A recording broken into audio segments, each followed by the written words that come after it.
So Norris now takes a commanding lead of the title with 3 races to go, 49 points over Verstappen, 24 points over his teammate, and he looks like nothing is bothering him. His starts are better, his racing is better. Is it game on for Norris now, and is this a brand new Norris that we're seeing? Well, let's discuss it. This video is brought to you by checkmythumbnail.com, the analysis tool for YouTubers by YouTubers. Try it free today. So look, I think it's been a long season of Norris being not the driver, and I am as guilty of it as anyone else of basically saying, yeah, look, it's Oscar's season. He's kind of done now for a variety of reasons. But after 15 races of not leading the title, he finally comes back in Mexico to lead the title by 1 point. And 1 weekend later, between the sprint with some misfortune for Piastri or a dastardly Mario Kart move by Norris, he is now 24 points in the lead. So is this a new Norris that we're seeing? Or have McLaren been putting a banana in the tailpipe? Well, first thing is, I don't think this is a new Norris. We'll answer the Oscar deficit in a moment, but the reason I say this isn't a new Norris is that, in all honesty, Norris has always been an incredibly quick racing driver. I've gotten shouted at quite a bit because I constantly say that if we were to take things on just pure pace, just raw, unadulterated pace, Norris is up there with the likes of Russell and Leclerc and, on many, many days, Max. The problem that Norris has is kind of everything else.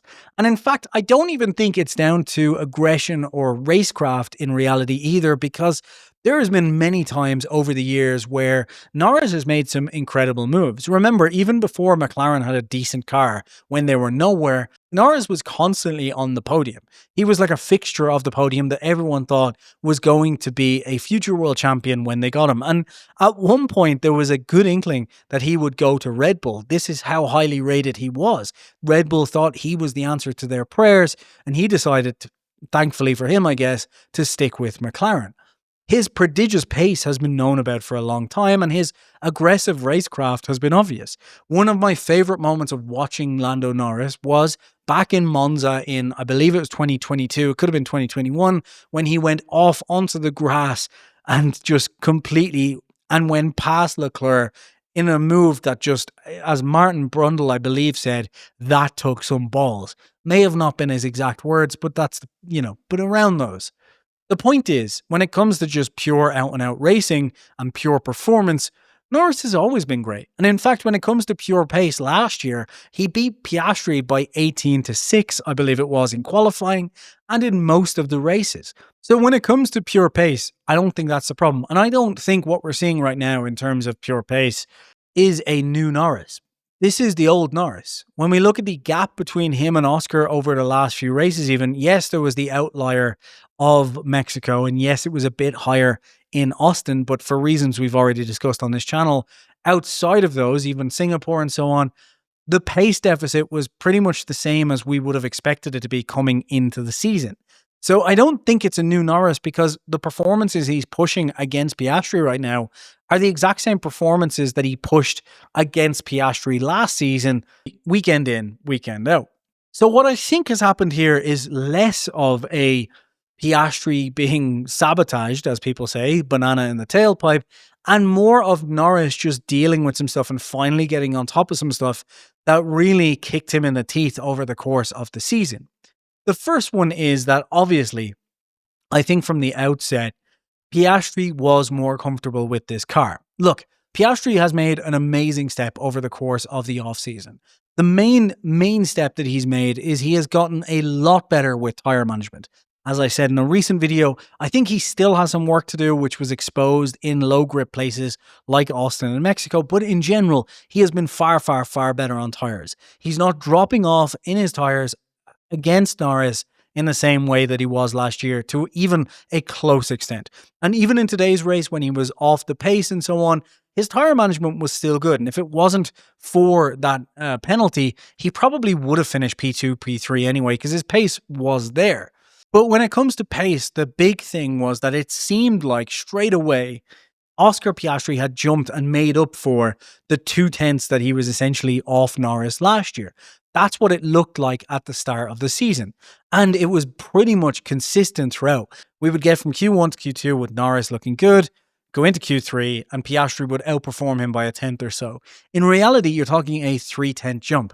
That is a big jump to make over the course of an off season against your competitor in the same car. That's a huge jump. And to do it consistently was really, really interesting. And I praised Oscar massively for that. However, the more that I look at it now, the more I think that this is probably to do with the problems that Norris was having with the car at the start of the season.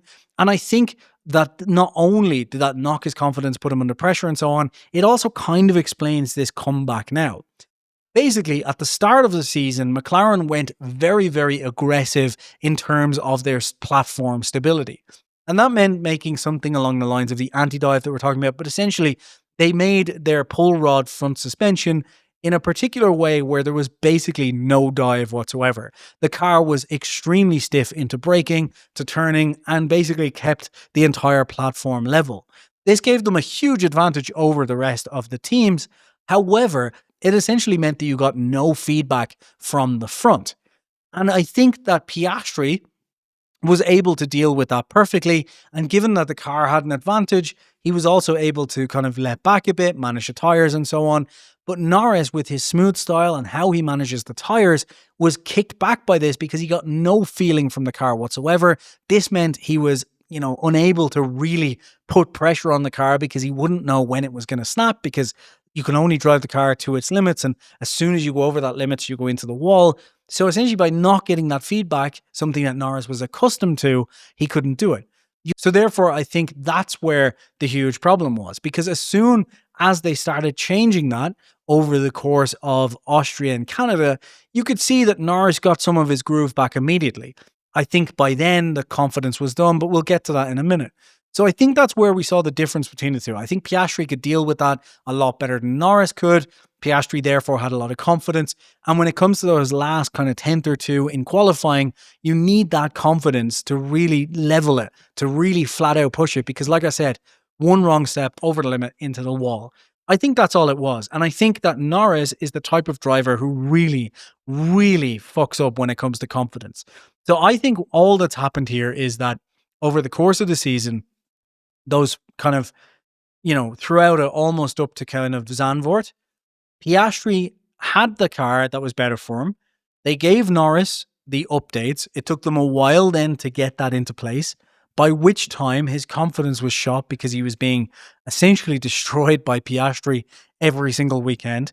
So it took him a while not only to readapt to the new car, to lose some of the issues, to figure everything out, but then to get his confidence back as well. And I think Zandvoort was the turning point for that. And this is why I don't think there has been sabotage.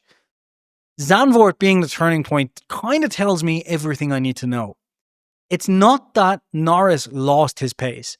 I do think Piastri closed up a good amount. I do think Piastri got better at tires. But I think a lot of the problem was Norris's early not being good at the car, lost him confidence, came to Zandvoort, just went, I don't care anymore. That's it. Title's over.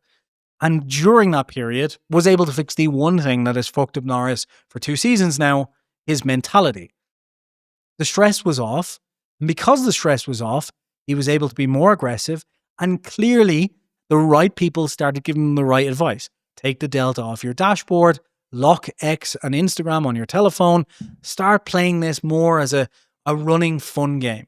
I think that's all that happens, because I think that Norris is quicker than Piastri in terms of raw pace anyway. I think Norris is very aggressive, but Norris, in terms of confidence, doesn't have what Piastri has.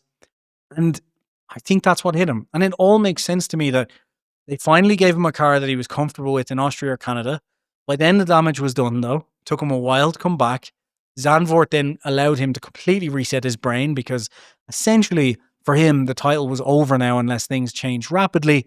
So he was able to come into it with a different approach, reset completely, and we just saw the Norris of old. I don't think this is a new Norris. I think this is the old Norris. And I think the bigger problem now is that Piastri is facing the old Norris at such a critical time. But we'll talk about Piastri in a separate video because I have an update on that after the Brazilian Grand Prix. Hope that wasn't too much of a rant as usual, but just some opinion and feedback. Thank you so much for watching. Don't forget to subscribe, and we'll see you in the next episode.